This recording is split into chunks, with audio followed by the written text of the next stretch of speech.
Yes, the first topic submitted by the District 1 Supervisor, Supervisor Chan, is the future of road measures put in place during the pandemic, including in Golden Gate Park, the Great Highway, and slow streets. Thank you, Madam Clerk. Supervisor Chan. Thank you, President Walton. And thank you, Madam Mayor, for being here with us today. As you know, there has been a lot of attention on the future of road measures put in place during the pandemic, specifically Great Highway, JFK Drive, Golden Gate Park, and various slow streets throughout the city. My question today is very straightforward, but I would like to put things in context. These measures have changed the way people recreate and travel around the city. While some have enjoyed a space to walk and bike, we know we can do better with safety infrastructure for cyclists and pedestrians. And others are frustrated by facing reduced public transit options and having to rely on cars to get around. I appreciated and respected your leadership on the Great Highway Compromise in August in directing General Manager Phil Ginsburg to reopen the Great Highway to vehicle traffic on weekdays. This has allowed the residents of my district in Richmond who do not have many north-south public transit options and must drive for essential travel to access the highway, while also providing residents a fully car-free promenade on the weekends and holidays. But the next steps for the Upper Great Highway are not clear. And the debate over making JFK Drive car-free has been going on for decades now. But thanks to the hard work of the Golden Gate Park Sustainable Travel Study Working Group, many solutions to address long-standing access and safety issues have been identified. Last September, thanks to all my colleagues here, this Board of Supervisors unanimously passed my resolution based off the working group's report calling for the creation of a beach-to-bay, car-free connection throughout Golden Gate Park from JFK Drive through to MLK Drive, so long as we address the access needs at 8th Avenue and the parking garage for people with disabilities and those living in underserved neighborhoods who lack efficient public transit to Golden Gate Park. SFMTA and Rec and Park have been conducting outreach on whether to reopen JFK Drive to cars when the emergency order is lifted. Unfortunately, this department chose not to pursue to include in their survey the option unanimously endorsed by the Board of Supervisors. You still have time, Supervisor Chan.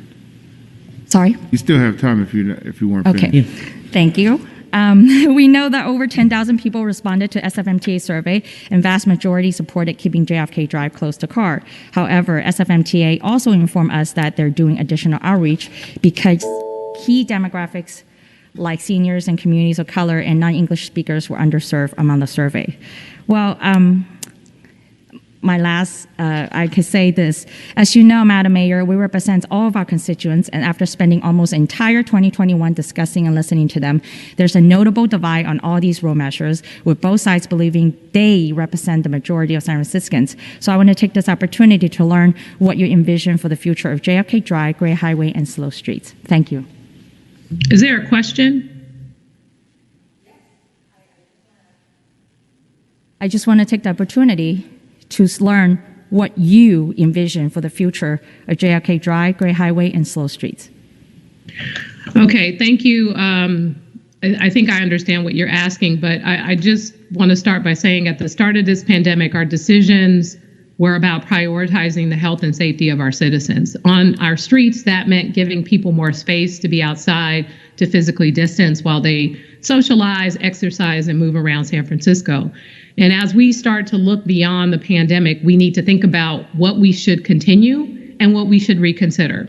Right now, the city staff is engaging in an analysis that will support us as policymakers as we make those decisions. For example, Rec and Park and the SFMTA are collecting data to assess the current configuration on the Great Highway, which will inform the future use of that street. In Golden Gate Park, SFMTA and Rec and Park are seeking feedback on a broad range of proposals to improve access, equity, and mobility, with a plan to bring a proposal before the Board of Supervisors by this spring. And SFMTA is considering the long-term future of our slow streets by looking at what a permanent program could include, and they hope to formalize a proposal by this summer.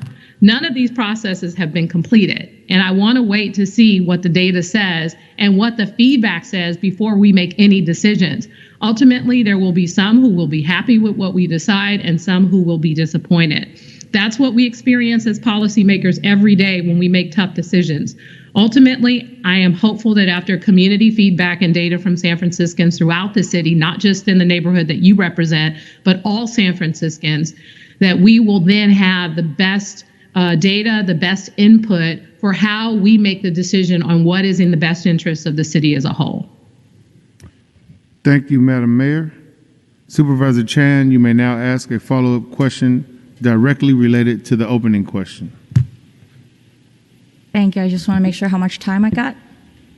You're not timed on this question. Great.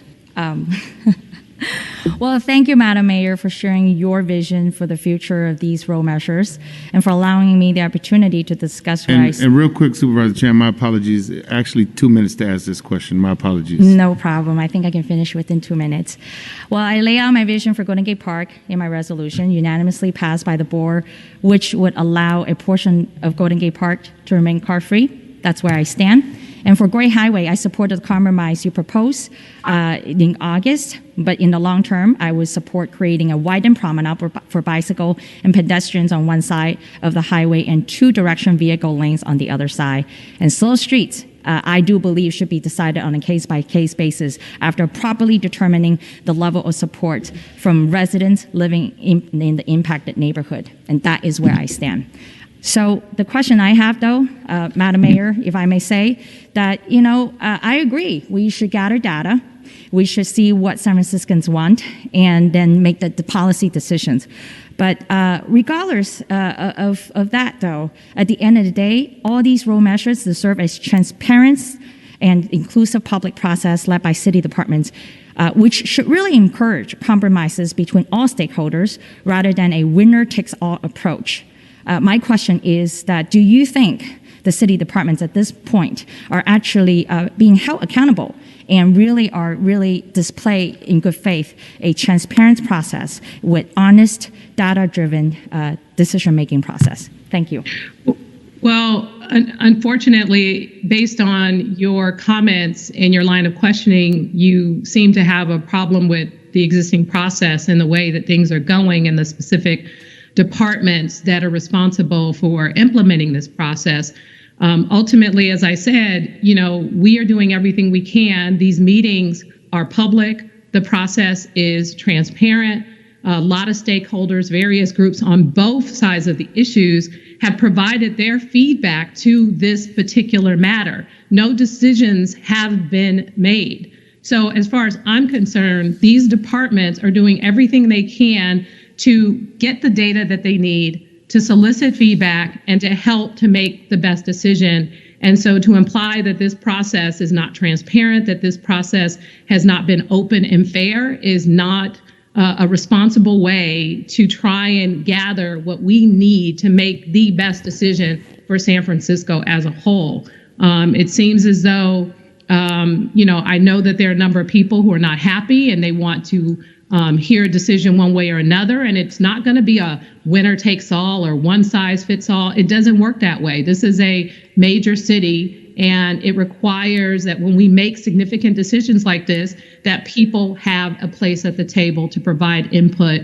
And I have complete disagreement in some of the comments that you've made about there not being this open process, about there not being feedback from bilingual groups and other things, because that is far from the information that I have. I'd be happy to make sure that our various department heads engaged in this process provide you with that information so that you know that people are able to provide information and we're taking their feedback very seriously. Thank you, Mayor Breed. And you may now ask a question to Supervisor Chan or any other supervisor in attendance pertaining to the same topic, but not necessarily related to the previous question. Thank you, President Walton. I'm going to pass on asking a question. Thank you so much for the opportunity to present before the board today. Thank you so much. And with no question from the mayor, Madam Mayor, we appreciate you. Madam Clerk, that concludes our mayoral discussion.